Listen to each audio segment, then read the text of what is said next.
All right, folks, so last night, the folks at CNN decided to have a town hall with a lying, racist, bigoted, sexist, sexual assaulting, tax cheating, misogynistic thug of a person named Donald Trump.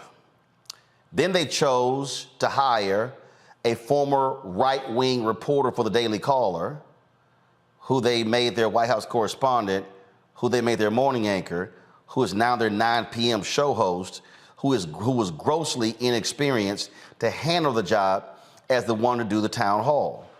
What happened last night was literally just a host of lie after lie after lie after lie. And then CNN is also today trying to act like, oh my God, that was a masterful job of, in fact, Poppy Harlow tweeted that Kaitlan Collins put on a master class in interviewing.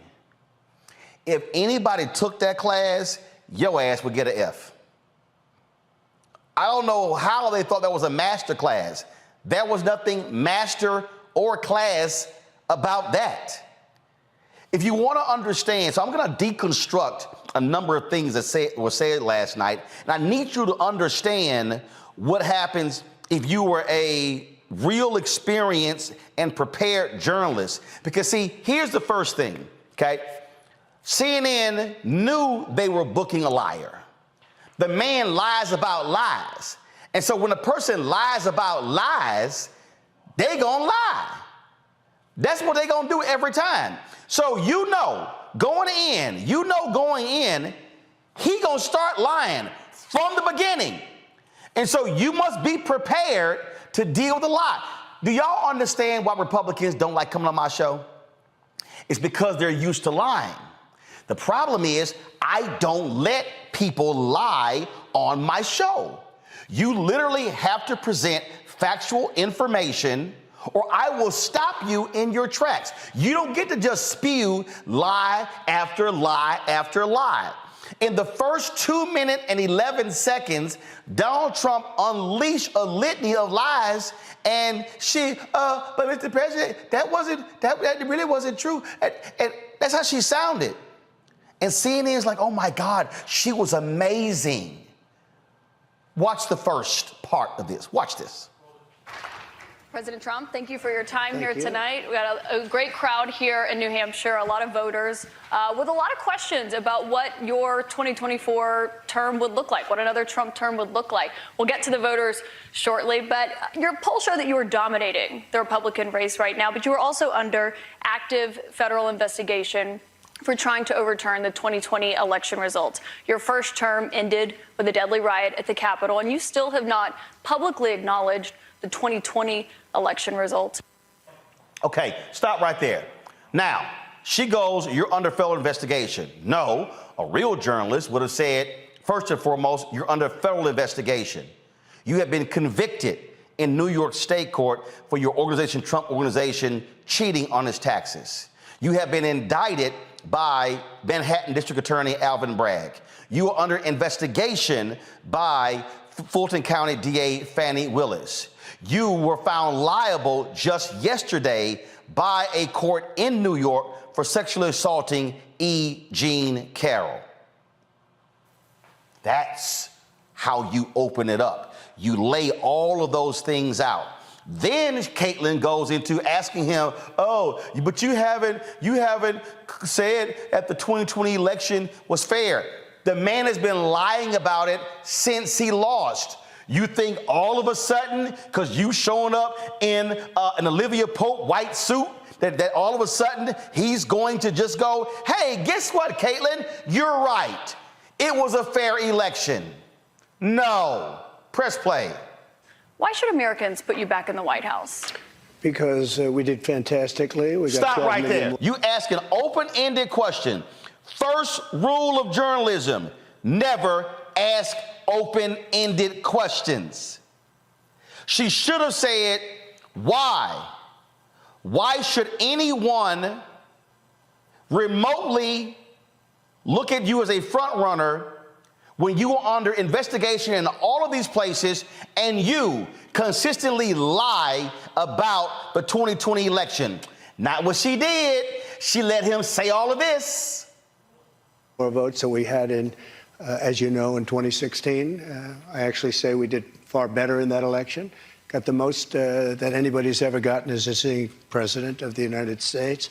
I think that when you look at that result and when you look at what happened during that election, unless you're a very stupid person, you see what happens. A lot of the people in this audience, and maybe a couple that don't, but most people understand what happened. That was a rigged election, and it's a shame that we had to go through it. It's very bad for our country. All over the world, they looked at it, and they saw exactly what everyone else saw. You look, even if you just look recently with the 51 intelligence agents, that made a 16-point difference. If you look at the FBI, and Twitter, they call it Twitter files, made a big difference. If you look at Mr. President, back to what you just said there, though, it was not a rigged election. It was not a stolen election. You and your supporters lost more than 60 court cases on the election. It's been nearly 2.5 years. Can you publicly acknowledge that you did lose the 2020 election? Stop. Okay. Can you publicly acknowledge you lost it? The man just sat there in front of you and said it was rigged. What the hell are you doing? And then she goes, oh, well, I mean, so you had 60 lawsuits. No, Kaitlan, this is how you say it. Donald Trump, there were more than 60 cases. Your team lost all of them. Your firm, you hired 2 firms to look into election rigging, and they concluded there was no fraud. Then she brings up Republican officials say, I hate that phrase. Play it. Let me just go on. If you look at True the Vote, they found millions of votes on camera, on government cameras. Stop right there. He mentions True the Vote, a crackpot organization. Does Kaitlan say, Donald Trump, True the Vote has no credibility whatsoever? No, she doesn't. She lets him keep talking. Press play. They were stuffing ballot boxes. So with all of that, I think it's a shame that what happened. I think it's a very sad thing for our country. I think it's a very sad thing, frankly, for the world, because if you look at what's gone to our country has gone to hell. Our borders are bad. Our military has been bad. You look at the taxes. You look at inflation. What's happened to inflation? It's just destroying our country. Now, she goes, do y'all have the part where she mentions Republican officials? She goes, oh, Republican officials, you know, he's like, well, who? She goes, oh, Republican officials like in Georgia. Really? Is that what you said? Again, this is how you respond to that. Which Republican officials? The Republican Secretary of State in Pennsylvania, the Republican Secretary of State in Georgia, the Republican Governor Brian Kemp in Georgia, the Republican Governor in Arizona, the Republican Governor and Secretary of State in Arizona State. You literally name them, and you go down the line, all of those people who said, and you say, your Attorney General, Bill Barr, you go down the line, and then you actually say, you actually name the Republicans in Congress. You don't go, Republican officials. No. That's not what you do. And then there's a point in there when he brings up Georgia, what took place in Georgia. That's clip 30, okay? We have that one. So here's him discussing Georgia. Again, what CNN should have done is use on-screen graphics, played actual sound bites of individuals who are Republican saying Donald Trump is a liar. Play. Another investigation that you're facing, which is the one that's happening in Georgia, where they are investigating your efforts to overturn the election results in the state of Georgia. I did nothing wrong. It was a perfect phone call. Let me finish my question. At the center of that is that call that you had with the Secretary of State, Brad Raffensperger. Yeah, sure. Given the fact that there are indictments expected to come in that case this summer, is that a call you would make again today? Yeah, I called questioning the election. I thought it was a rigged election. I thought it had a lot of problems. I had I guess he's Secretary of State. I called. Listen to this. There are like 7 lawyers on the call, many of them from there. We're having a call. We're having a normal call. Nobody said, oh, gee, he shouldn't have said that. Why? If this call was bad, I questioned the election. You asked if this him to call find was you bad, votes. I didn't ask him to find anything. Stop right there. The audio Stop tape. right there. She goes, you asked for votes. He goes, I didn't ask for votes. She goes, there's an audio tape. No, CNN. You do what I'm about to do. Press play. This Mr. call President, was there's an bad. audio of you asking No, him the to find you. audio. You play the audio. That's what you do. Look, all I want to do is this. I just want to find 11,780 votes, which is one more than we have, because we won this morning, and you said, well, there was no criminality. But, I mean, all of this stuff is very dangerous stuff. When you talk about no criminality, I think it's very dangerous for you to say the right answer, Brad, instead of keep saying that the numbers are right. So, look, can you get together tomorrow? And, Brad, we just want the truth. It's simple. And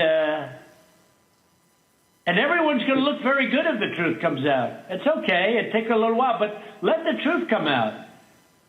And the real truth is I won by 400,000. Then what you do, you play Raffensperger saying he asked us to find votes. And then you say, Donald Trump, you just, on that audio call, you asked them to find votes, yet you just stood right here and lied to us saying, no, you didn't.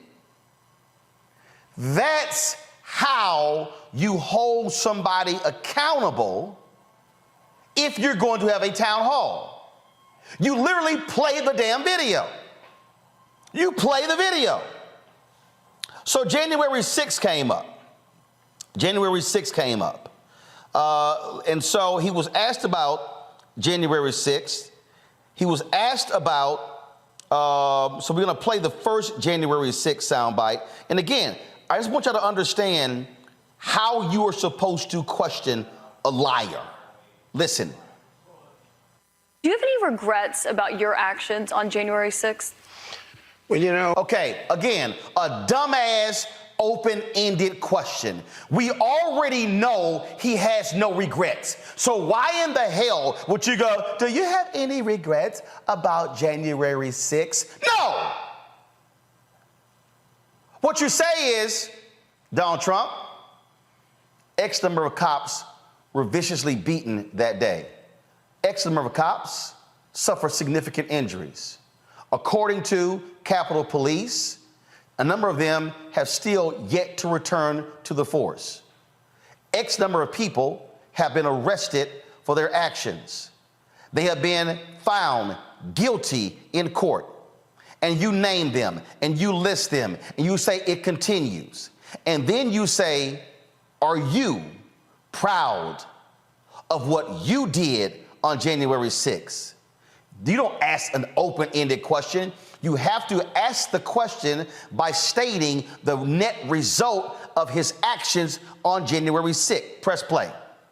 January 6th was, again, we go back to it, but January 6th had to do with the fact that hundreds of thousands of people, and you don't see the pictures very often.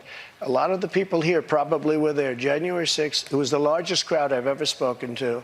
That was prior to the walk down to the Capitol building. I don't think, and I've spoken to hundreds of thousands of people. I've never spoken to a crowd as large as this. And that was because they thought the election was rigged. And they were there proud. Get ready for 13. With love in their heart. That was an unbelievable, and it was a beautiful day. Really? They had such love in their heart. That is, if you were a real producer, you cut to the video of them beating, macing, tearing through barricades.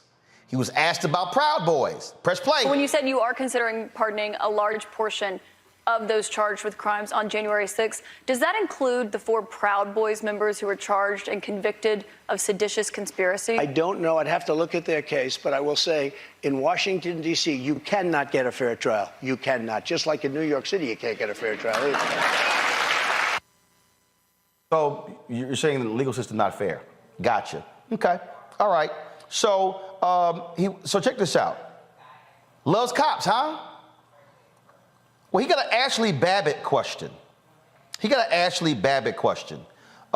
Clip 16. Listen to this and listen to how Kaitlan just sat there like a bump on a log and did not respond.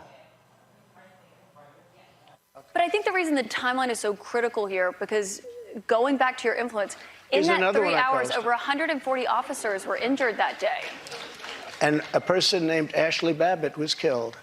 Yes. You know what? She was killed, and she shouldn't have been killed. And that thug that killed her, there was no reason to shoot her. At blank range, cold blank range, they shot her, and she was a good person. She was a patriot. There was no reason. And he went on television to brag about the fact that he killed her. The officer was not bragging about the fact that he killed her, but bragging. one person who was at the... Okay, straight lie. This is what she should have said. Really? Here's the clip of Ashley Babbitt that day on January 6th.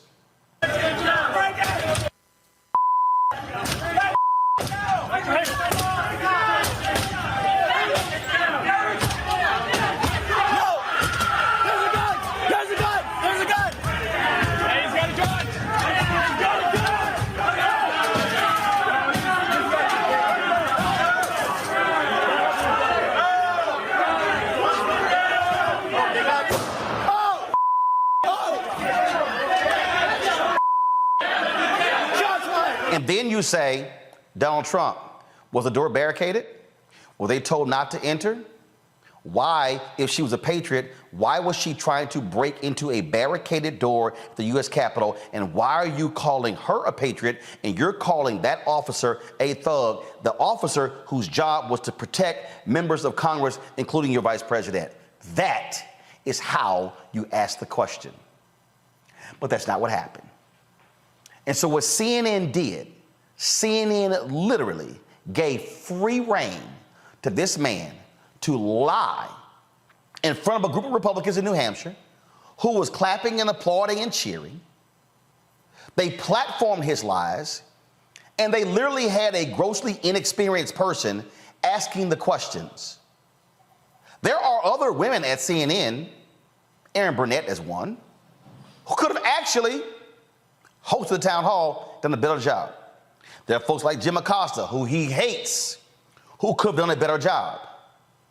But that's not what CNN's intent was. So CNN is like, oh my God, this was wonderful, this was amazing, it was great. Kaitlan was just unbelievable. That literally is what the chairman of CEO, Chris Licht, said today on their morning call. You want to hear delusion? Press play. All right. Good morning, everybody. Happy Thursday. I want to kick off by congratulating Kaitlan for what I can only call a masterful performance last night. I couldn't be more proud of her and the team that supported us on the ground and back home. Tough to imagine anyone navigating such a tricky assignment with more ease than Kaitlan. She asked tough questions, followed up, fact-checked again in real time, and as you can see, that was not an easy feat. I am aware that there has been people with opinions / backlash, and that is absolutely expected. And I will say this as clearly as I possibly can. You do not have to like the former president's answers, but you can't say that we didn't get them. Kaitlan pressed them again and again and made a lot of news. Take a look. I think Axios probably did the best job of just laying out everything that is new that we learned about a guy who could very well be the guy who's challenging Joe Biden for president and could quite possibly be president again. And I think it's very important that we learned his positions on Ukraine, January 6th, abortion, the election results, pardoning people. There is so much that we learned last night about what a second Trump presidency would look like that is incredibly important for the country to hear. So that is our job, is to get those answers and to hold him accountable in a way that no news organization has done literally in years. And while we all may have been uncomfortable hearing people clapping, that was also an important part of the story, because the people in that audience represent a large swath of America. And the mistake the media made in the past is ignoring that those people exist, just like you cannot ignore that President Trump exists. So the idea of doing so, I believe, is an overcorrection of the days when we gave him unfettered rally coverage and showed podiums. So we all know covering Donald Trump is messy and tricky, and it will continue to be messy and tricky, but it's our job. We're going to do it fairly, toughly, and aggressively, as Kaitlan did last night. I absolutely, unequivocally believe America was served very well by... America was served. First of all, if I'm Jim Acosta or some of the other people at CNN who was holding Donald Trump accountable for the 4 years he was in the Oval Office, I would be pissed off to hear the CEO say the media did not hold him accountable before. Oh, in years. I would be mad as hell if I'm out there kicking his ass and doing my job, and this guy all of a sudden claims, oh, now last night Kaitlan Collins was really holding him accountable. Lauren, I'm gonna go to you first. What we saw was journalistic malpractice. What we saw was a poorly produced town hall. What we saw was someone grossly unprepared for the litany of lies. And if they actually call that live fact checking, they clearly never watched this show if you want to see live fact checking.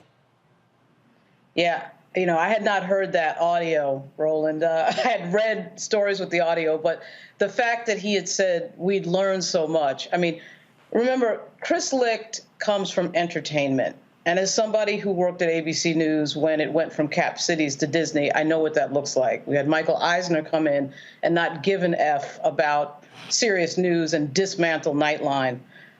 Chris Licht is from the entertainment world. And frankly, after listening to that, I'm pretty convinced he has absolutely no idea what he's talking about. You know, your analysis is excellent as usual, Roland. But the central question I think we have to think about is, was what CNN, were they doing entertainment or were they doing news journalism? Because I don't think they actually know what they were doing. I think David Zaslav and John Malone and Chris Licht and Kaitlan Collins are committed to putting Trump out and platforming him in a way that will get him even with Joe Biden by the time we get to this time of the year next year. I think that's their goal, because what I think we're watching was a strategic business decision to get somebody in the game that they make money off of. They make money off of Donald Trump, or at least they perceive that they're going to make money off Donald Trump, because that's what they did before. This moment happens to arrive right at the time when CNN's ratings are plummeting. They had a 10-year low. They laid off a bunch of people in Q4 last year. They got rid of that CNN Plus thing because that was a complete disaster. You saw Chris Cuomo is gone, Don Lemon is gone, and now they have ratings that are tanking. And then all of a sudden, out of nowhere, right at that time when the ratings are tanking, they decide to get the worst president of the United States, who's been criminally convicted, who is obviously a sexist, who is obviously a fascist. No, he's been civilly convicted. He's been civilly convicted. Thank you. Go ahead. He's been civilly convicted. That we know who he is. Everybody knows who Donald Trump is. There are no mysteries here. Okay, and they put him on TV and they platformed him. And frankly, I think what's going on is that we're watching the slow, tedious demise of cable news in the form of CNN. They know their ratings are gone. They know their market share is gone. They know their viewership is down. And now we're making a decision to put somebody on who is dangerous so that we can have spectacle and ratings and make money off the spectacle. That is what they are doing right in front of everybody's face. And the idea that Kaitlan Collins was so great. I mean, I know they're trying to gaslight us. I know they're friends. We've got friends in the news business. You know, we've all been, Roland, I know you've been at, I've been at major companies where you're sitting in the company and you're doing what you do for your friends that are up there. But I suspect there will be a staff mutiny. That is my prediction. There are too many people in CNN who are serious journalists, who I know for a fact looked at that last night. You could see the look in the eye of Anderson Cooper and Jake last night. They knew that they had effed up. They knew this was trash. And there's just no way it can hold, because you have a bunch of serious journalists sitting there, and then you have this thing last night that makes absolutely no sense. Here's the thing, Reese. First of all, we are in May. We're in May. So this idea that, oh yeah, let's go ahead and do this town hall now. Are you serious? I mean, like, are you really, really that serious? And again, it wasn't like it was a town hall of undecided voters. It was literally a Trump pep rally. That's exactly what it was. The laughing, the giggling. And then he goes, oh, well, the media acted as if these people never existed. I'm sorry, were you too busy on the Colbert Show? Weren't you the executive producer of Morning Joe? Again, Chris Licht, Morning Joe kissed his ass for a very long time in 2015, 2016. We knew Hillary Clinton called them deplorables. We know exactly who they are. We've seen enough New York Times articles about fucking diners in the Midwest to know who the hell these people are. We already know all of this sort of stuff. And so we can go over and over and over again. What we're dealing with here, again, are folks who act as if we're stupid. No, we know exactly why you had Donald Trump on, and it was a joke of a town hall, period. I couldn't agree more with you or Lauren, but this was about more than just Trump. Keep in mind that Kaitlan Collins is a I guess, so-called reformed radical Republican who was a part of Daily Caller, which was formed by Tucker Carlson, a right-wing website. She was the regular on Fox News, spewing her white nationalist talking points. And so what CNN is trying to do is launch her with this white girl boss, white girl magic power suit moment with the president facing, our former president, disgraced president, facing off as though she is going to conquer the world in her suffragette white. It's a joke, but it's something that, Chris Licht has made a number of questionable decisions that they are betting the farm on. And so I mean, obviously there's no urgency with this, like you said, with the primaries probably being a little bit under a year out. But the urgency is that they're trying to move her, and it's been announced, into the 9 p.m. primetime slot. They already didn't kick the black man out. They done kicked the white man out. And so now they're going to go with their 31-year-old white Republican woman that they're trying to rehabilitate into being a mainstream newscaster. And I don't think that it's going to work. She's going to flop just like everything else is flopping over there on CNN. Why did you take those documents with you when you left the White House? I had every right to under the Presidential Records Act. You have the Presidential Records Act. I was there, and I took what I took, and it gets declassified. Biden, on the other hand, he has 1,850 boxes. He had boxes sent to Chinatown, where they don't speak even English in that Chinatown we're talking about. I got to stop you right there, because nobody talks about him. They talk about us. Just so you understand, I had every right to do it. I didn't make a secret of it. The boxes were stationed outside of the White House. People were taking pictures of the GSA of the various people. I got to stop you right there, though, because the Presidential Records Act, which is not well known to a lot of people, I read it. It does not say that you can take documents with you. It says actually that they are the property of the federal government. It says you talk, you negotiate, you make a deal. It's not criminal, by the way. Y'all, this is real simple, okay? I'm not about to argue about the Presidential Records Act. Again, a real host and a real producer goes, first of all, you don't say, I got to stop you there and let them keep talking for 30 more seconds. What you say is, oh, let's see what the Presidential Record Act says.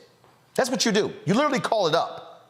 You literally put it on the screen, and you actually read it in front of them, and it says, and that's when you say, hey, Donald, it says right here, blah, blah, blah, blah, blah. You did not do that.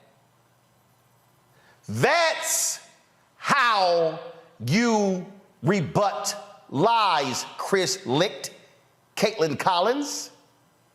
Lee, your perspective as a former elected official on that mess of a town hall last night. Well, first of all, brother, I want you to just kind of relax. Oh, no, Lee. First of all, this is relaxed. This is relaxed. Oh, no, this ain't. I've been way more animated. Oh, I'm very relaxed. Oh, I know. So I don't need to woo-saw. See, Lee, you got to understand something. See, you said, Lee, you're a preacher. This is my pulpit. I got you. This is where I drop the word, and I'm trying to warn everybody who's watching. I'm trying to warn people Because I'm telling you, if we allow this to continue with other networks, these people could very well be back in control. And if you thought January 6th was bad,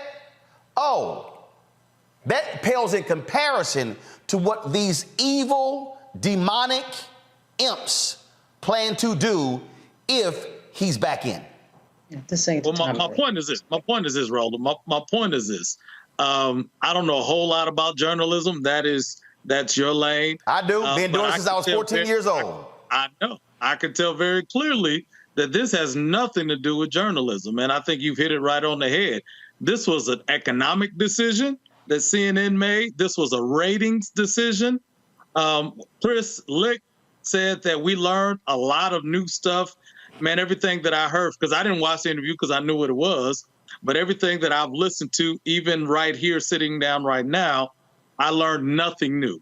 And we knew this is what he was going to be saying. We knew where he stood on January 6th. We knew where he stood on the election. We knew he didn't say anything. What they did was they gave him a platform to continue to spew that. And I believe exactly what you said earlier. This is an effort to make the election closer than it ever should be. This is an intentional effort, because if this election is closer than it is right now, that bodes well for them in the ratings. It bodes well for them economically as well. And Well, here's the deal. Rebecca Aguilar is a immediate past president, society professional journalist.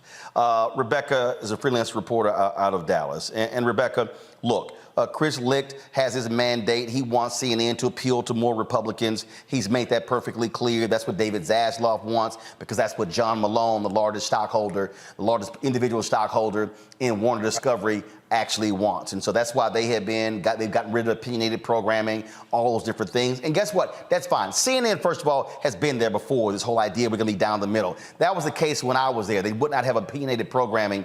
And then when Jim Walton was worldwide CEO. So that ain't nothing new. But here is the fundamental issue, Rebecca, again, that is dangerous for the public. When you know the moment before that person walks in the door, you know they're lying.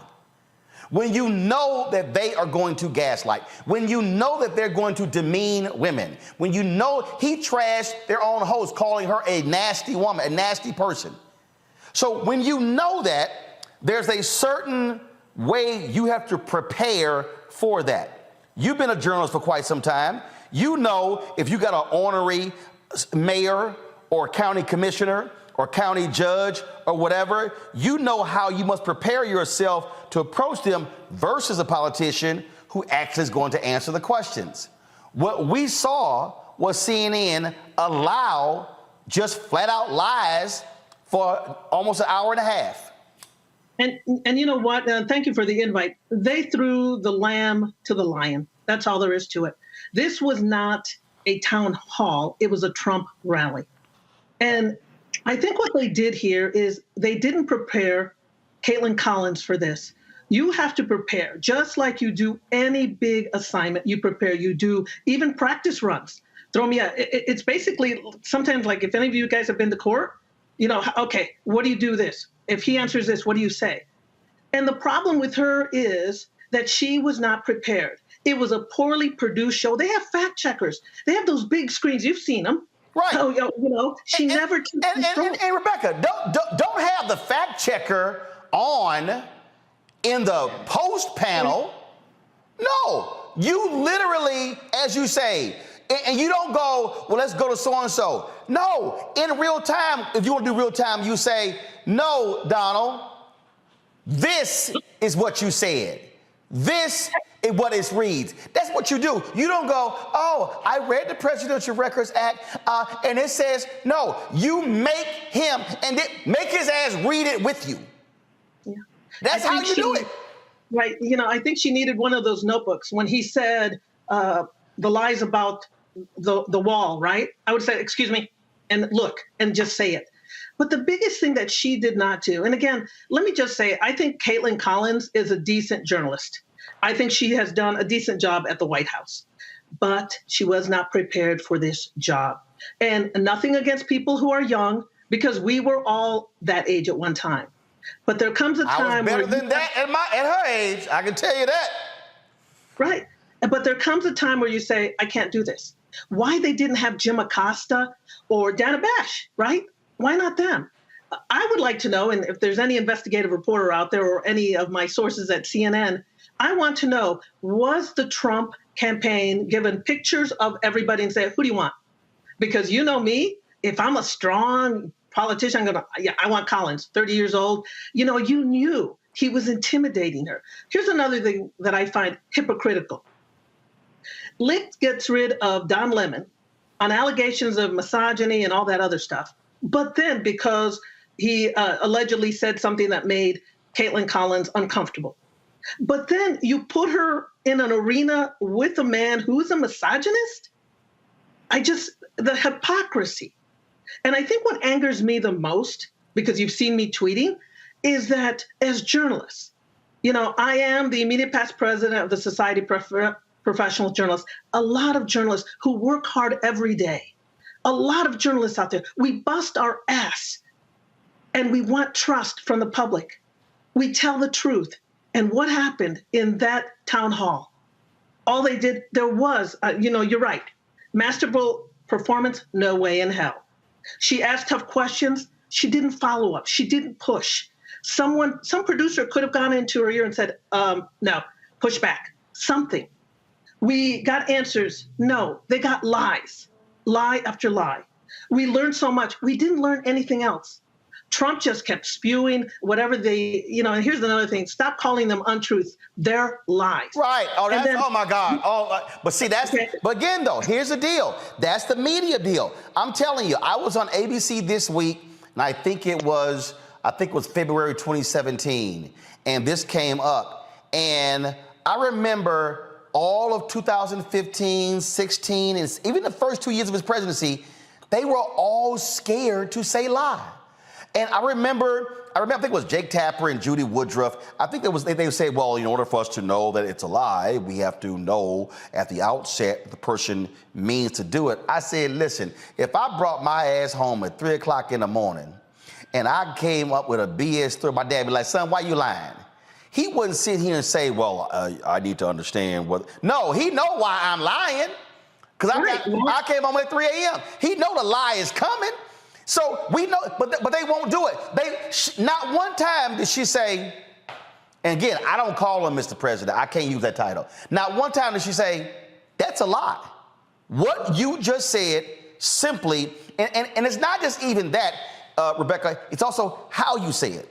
Not one time did she say, Donald, what you just said simply is not true. This is the fact. And the way you hit somebody like him, you go, fact, read it. Right. Fact, read it. Fact, read it.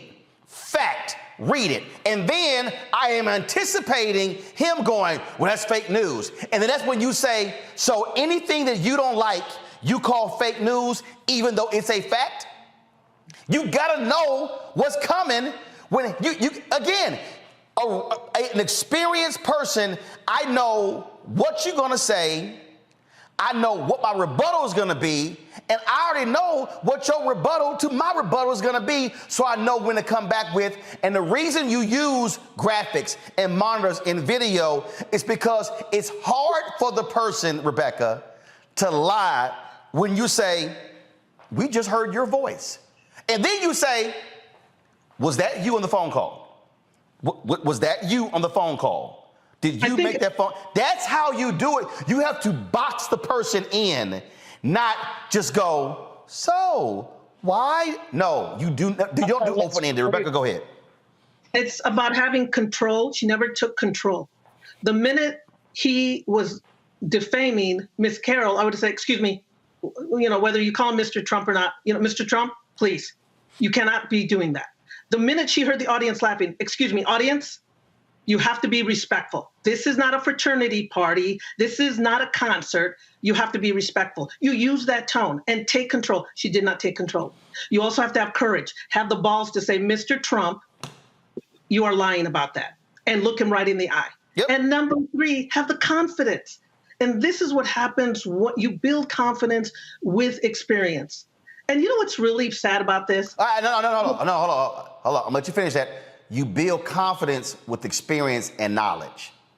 Exactly. See, you can actually not have a lot of experience, but if you have the knowledge, you can hit back. The knowledge, and so yes, the knowledge, the experience, and the confidence, that's a deadly potion. Go ahead. But I also think that, I hope that her real friends at CNN will guide her through this. Because imagine being criticized like this. It's awful. It's horrible. But what's really sad, last night I'm watching, the panels. By the way, there's no Latinos on their panels. Their panels. And I hear Van Jones. Oh, she did a great job. Stop, Van Jones. Another talking head that it's like, stop. Stop trying to make her look good when she herself knows she was weak. I'm sure she does. A real journalist is going to face that reality. Yep. That doesn't mean she'll always be weak at this. But someone needs to tell her, and and Chris Licht, he needs to stop drinking his own Kool-Aid, because that's what he's doing. And all those other people, the Anderson Coopers, the Jake Tappers, they're not going to say anything. They're not going to criticize. They're going to rehash this. I mean, I'm sick of it today. They're rehashing a train wreck over and over. Right. But those guys aren't going to say anything because they make millions of dollars. Rehashing a train wreck, trying to convince us it was a spectacular F1 race. Lauren, this thug called January 6th a beautiful day. We saw with our own eyes what actually took place. The reason this is so bothersome is because, and I need everybody to understand what I'm about to say, because this is just critically important. When Donald Trump started running, what did he do? He kept calling everything fake news. Why did he do that? Because he wanted to sow seeds of doubt and discontent. What has been created in the last 8 years is that there is a subset of people, yes, deplorables, who literally believe every lie he tells. We have undeniable truths, and these people go, oh, didn't happen. They reject everything. They are so deranged that they were so pissed off when Fox News called Arizona, they rejected Fox News to go to Newsmax and OAN, which is even crazier than Fox News. Now, why is this important? It's because these people then go into office. There is a, and I just need everybody to understand that this is not just about Donald Trump. Let me say this again. This is not just about Donald Trump. What this thug, let me be real clear, y'all, what the news media unleashed by heralding this guy's a genius, position him to then run, is that you now have folks who are infiltrating public office all across the country. That's Moms for Liberty. Taking over school boards, firing superintendents, changing curriculum. Go to my iPad. Mark Elias tweeted this here. There is a woman right now who was one of the Stop the Steal judges. This woman right here, Patricia McCullough, who's on the ballot. This was what it says. Patricia McCullough, who was on the ballot on Tuesday, handed Donald Trump a rare legal victory in 2020 and has sided with the GOP on other election cases, only to be repeatedly struck down by the high court she now wants to join. The reason why what CNN did was so dangerous, Lauren, is because they are creating these imps, these acolytes, these supporters of Trump who now who are in state capitals, county commissions, school boards, city councils, governor's mansions, and on the federal bench. Yeah, they're platforming and amplifying lying and deception at a time when misinformation and disinformation is huge. And it's sort of two things that collided into what you just said, Roland. One was that the election of the first black president of the United States, we started seeing these sort of fake news organizations come up from Breitbart, et cetera, and so on, and they were creating their own reality. And on the back of that was Facebook amplifying dissension and conflict to make money, and disinfo and misinfo. And where did that lead us? That led us to an attack on the U.S. Capitol. And so what that entire thing has done is it's created a reality that some people live in that others do not live in. Trump is well aware of that as somebody who's been in the media for so long, and he knows how to manipulate the media really well. The thing that I've kind of I'm struggling to figure out here is whether or not these executives at CNN actually put him on, because I am not really defining what I saw last night as a journalistic enterprise or an enterprise to protect the truth. I actually think what we saw was people who agree with Donald Trump amplifying Donald Trump. Because I have a hard time believing that John Malone at 80-something years old, who's a multi-billionaire, doesn't agree with Donald Trump. Because you do not amplify as a news organization in that way somebody that you do not agree with. So Chris Licht and Kaitlan Collins, who just happens by some coincidence to have worked for Tucker Carlson over at the Daily Caller, to your points, Roland, the way she did her questioning was very open-ended. You know damn well that Donald Trump is going to steamroll what you say whatever he wants, and lie. And we don't know damn well, too, that lying works. But my bigger question for this is, was he platformed because Zaslav and Malone and Licht and Collins wanted to platform him because, in fact, they agree with him? That's the part that, because I can't imagine them putting somebody on they don't agree with and amplifying him to that extent and allowing him to say all of those things that we knew he was going to say, and then try to act like it's a big shock to them when the show is over. Well, it's not a big shock to them. Now they're gaslighting us all day trying to pretend that worked out just fine, which of course it didn't. And as I say, the only thing that gave me hope is I could look into Anderson Cooper's eyes right when that panel started, and I could tell that he knew. I worked with him briefly at ABC a long time ago. He knew that this was wrong. I mean, it was crazy. And Laura Coates was basically about to turn the corner on the air last night and say, this is crazy, and got interrupted by Jake. So clearly there was a feeling there among the journalists, not the commentators, not Van Jones and these people who do opinion for a living. I'm talking about the journalists. They knew that what they put on the air was journalistic malpractice. Yep. Okay. I mean, you can't do that. We deal in a situation here where the Capitol just got attacked, dealing with a fascist liar, okay, who was very set to crash our democracy. Everybody knows that. Yep. And that is what they platform. Lee, first of all, go to my iPad. Lee, here's a perfect example of what we're talking about. A right-wing takeover of a Colorado school board as some of the town's conservatives deeply concerned. When you read this particular story here, this is in Woodland Park. They came in, they hired a new superintendent. They approved a charter school without any public notice. They were so abysmal, they forgot to apply for grants that are going to fund the district. Literally, they enacted a MAGA playbook, and the district now is in total disarray. One, this happens when people don't vote. But two, this is what happens when you let nutcases come into elected office. Absolutely. It's intentional, right? It's intentional. And I'll say this about the Republicans. And, I was in elected office at the local level, and they focus on things like the school board and county commission and these small town city councils and small time city mayors and things like that, because guess what?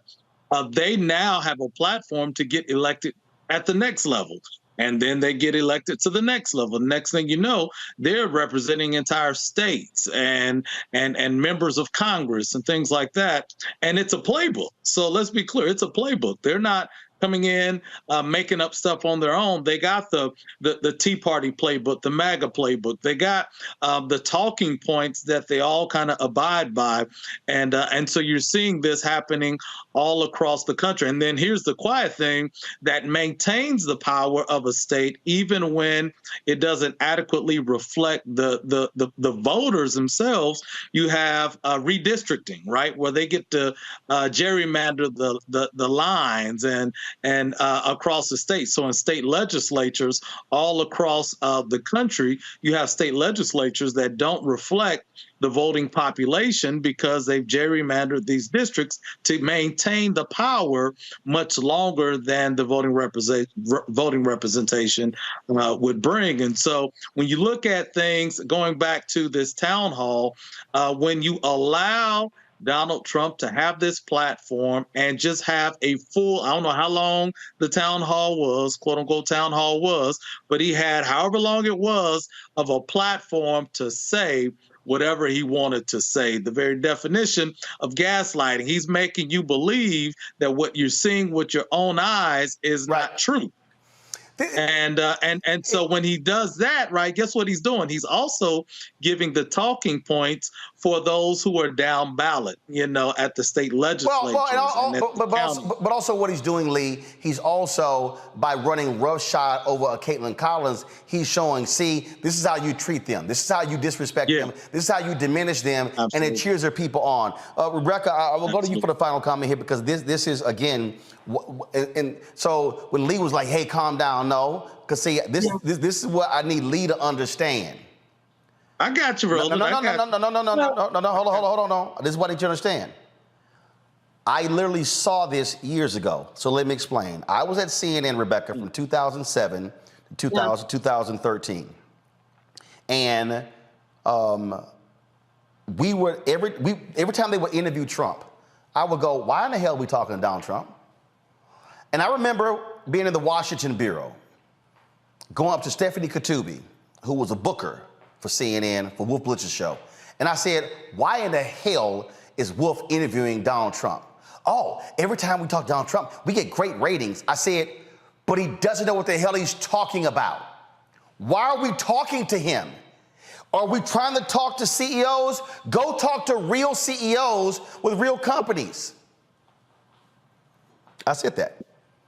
But they were enamored with going on his plane, going to Trump Tower, because they loved the batshit stuff that came out of his mouth, Rebecca. Now watch this. Now watch this. I was on CNN. Heidi Phillips was the anchor. I forgot who the other person was.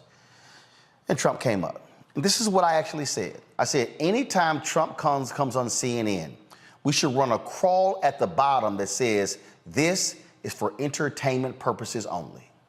Right. Rebecca, I got an email. And the email came from Ken Jouts. Ken Jouts was the executive vice president at CNN. Ken Jouts told me in an email, do not criticize Donald Trump when he is coming on our air. He sent me that email. Ken Jouts is still the executive vice president at CNN. I'm not saying Ken Jouts is a Trump supporter. What I'm saying is he literally told me not to criticize Donald Trump when he was coming on CNN. I remember when Obama was giving an economic speech or something, and Piers Morgan had Donald Trump on to rebut Obama. And I remember, because I was in Chicago, I remember being in my townhouse, and I was watching this crap, and I was tweeting, and I was like, why in the hell are we not talking to a real CEO? Why are we letting this man run his mouth? He's not running a real company. Right. Joe Scarborough has been going off on the CNN debate.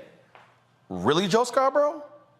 You, the same Joe Scarborough and Mika, who let this man come on the air, phone in, tossing all of his BS? The same one. Here's the point that I'm making here, Rebecca. CNN, MSNBC, the New York Times, Washington Post, New York magazines, all of these media outlets, they created this monster. They created this thing as he was this know-it-all who was brilliant, who was smart. Everybody talks about Jeff Zucker giving him, because he was failing, he was bankrupt, the Apprentice show. No, it was mainstream white media that propped Donald Trump up as this brilliant, self-made American businessman because they loved the crazy stuff that came out of his mouth, and it was like he's ratings gold. And Rebecca, they still think so. Les Moonves said in the 2016 election, Trump may not be good for America, but he's good for CBS. They know why they are doing this. And there is no journalist, producer, booker, executive in TV, radio, or newspaper, or magazine, or digital. If they aided the rise of Donald Trump, they cannot stand today on their moral high horse unless, Rebecca, they apologize for creating and giving America this monster. You have the final word. Yeah, they have to recognize their hypocrisy. They have to realize that they allowed this man, they helped this man become president. It was 24/7. And yes, CNN could say we got 3 million viewers last night, and it was a business move also. But what's really terrible about this is that they hurt journalists, good journalists. All these places that you named, yeah, there were the enablers, the Trump enablers, and then there was the other group, right? The ones that are at the mass shootings, flushing out other stuff around the country. I'm glad you showed local reports, because thank God for local reporters, because they're outing some of these people. You know, one of the things at SPJ is we have the Code of Ethics. The Code of Ethics, go to spj.org, and it says it is clear. Seek truth and report it. Minimize harm. Yesterday, there was so much harm that Trump rally created, right? Act independently. There was no acting independently. He owned them last night. Trump owned CNN. And then there was be accountable and transparent. Just hearing Licht today on that recording, he's not being accountable. He's not being transparent. He's living in his little bubble. And, you know, one of the other guests said, well, you know, everybody's controlling everything. Here's the deal. Chris Licht is someone's puppet from above. Kaitlan Collins is Chris Licht's puppet. You know, he's the puppeteer. And I don't know if Kaitlan Collins is, you know, on the Trump agenda. I do feel that she was the easy one to put in there and, you know, move her like a little puppet. Because as you see, Roland, and you know, she was scripted. She wasn't even listening. She was trying to follow each question. And again, who wrote those questions? The producers. If I'm there, I'm looking into every producer, every executive producer, every supervising producer, who wrote this and why. And if I'm Kaitlan Collins, I would go to each one of them and say, why did you make me look like a fool? Because it will be out in YouTube and out in the world forever. Forever. But what CNN did last night is they hurt us, the true journalists who care about the truth, who care about helping the public. Chris Licht did not serve the public. He did them wrong. He did them wrong. Rebecca Aguilar, Lee May, Lauren Victoria Burke, I appreciate it. Reese Cobra had to go. I appreciate Reese as well. Here's my final comment on this, folks, and it's very simple. You've heard me say this on this show numerous times. If you do good, I'll talk about you. If you do bad, I'll talk about you. At the end of the day, I'll talk about you. Why did Philip and why did David Lowery and why did why a lot of these black conservatives, why do they get so mad at me? Because I won't let them lie. I won't let them come on this show and feed us their talking points and not deal with fact. See, y'all may even realize, again, I simply cannot let lies stand or erroneous information. Hey, when Lauren was talking, Lauren made a comment about criminal, and I said, no, it's civil. That was a brief fact check. Why? Why did I do that? Because if you're watching the show, if you're listening to this podcast, if you hear something on this show and then you hear me say nothing, you'll go, hey, what I heard was true. And so I wasn't mad at her wasn't demeaning, but it was simply, no, it wasn't criminal, it was civil. Because it's about facts, it's about truth. And the problem is, when you have a known liar walking through the door, that I must gird myself for battle, because I'm not battling him, I'm battling the lies. Because there are people who are watching. There are mothers and fathers and brothers and sisters and aunts and uncles and nieces and nephews and cousins and church members and sorority members and fraternity members and farmers and doctors and lawyers and engineers, the people who are actually watching, and they are seeking truth. And one of the fundamental problems in journalism is that we have too many people who are in the position that I'm in who don't know shit. And they're depending upon some producer in the control room to feed them questions and feed them answers, or walk up to them and handing them blue cards with the facts on it, because they do not read. And so what do a lot of these politicians hate? They hate it when you are the person and you actually have done your homework, because they can't get one over on you. That's why it is called preparation. That's why it is called getting ready. And the problem that we have, we played it the other day when the reporter in the news conference asked President Joe Biden a question about Kevin McCarthy and the Republicans' bill dealing with the debt limit, and he goes, what's in it? What's in it? She couldn't even tell him. She was asking the President of the United States a question regarding the bill of the Republicans, and she had not even read the bill. And that's a White House correspondent. Thank you. Supposedly, the creme de la creme. Supposedly, the top of the heap. And so what then happens when we don't give the public correct information? They run with lies. They run with lies. I'm not going to play the clip, but if you go to Twitter, and I rarely give Steve Doocy any credit, but this morning on Fox News, Steve Doocy challenged Congressman James Comer and saying, you have circumstantial evidence against President Biden, but you do not have any factual information. Of all the people on Fox and Friends, not that idiot Ainsley, not that idiot Brian Kilmeade, but Doocy, who really is dumb, he literally was like, y'all do not have the goods. And they stuck to it.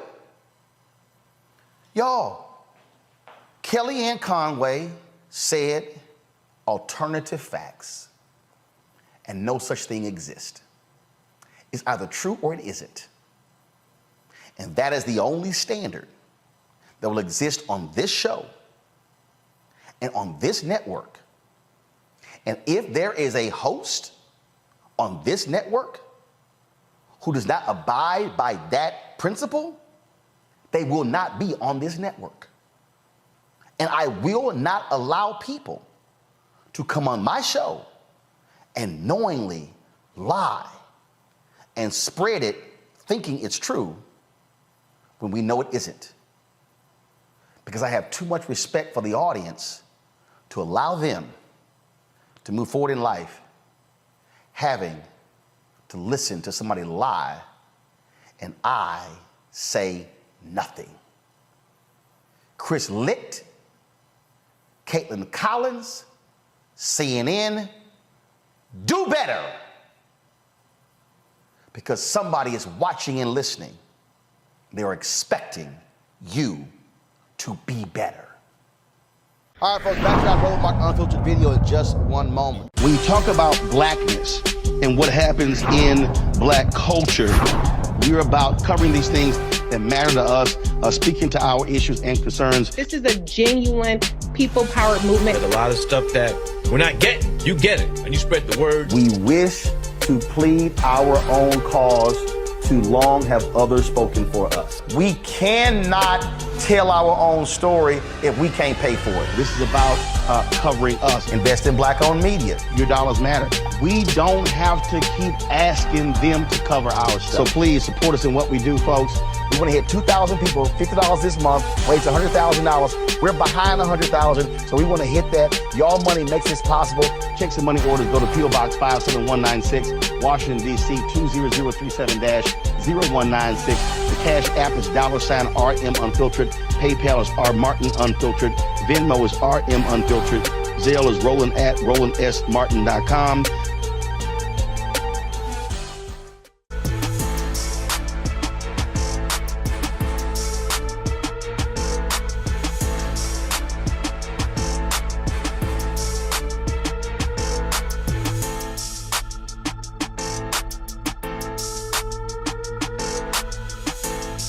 When you talk about blackness and what happens in black culture, we're about covering these things that matter to us, speaking to our issues and concerns. This is a genuine people-powered movement. There's a lot of stuff that we're not getting. You get it, and you spread the word. We wish to plead our own cause.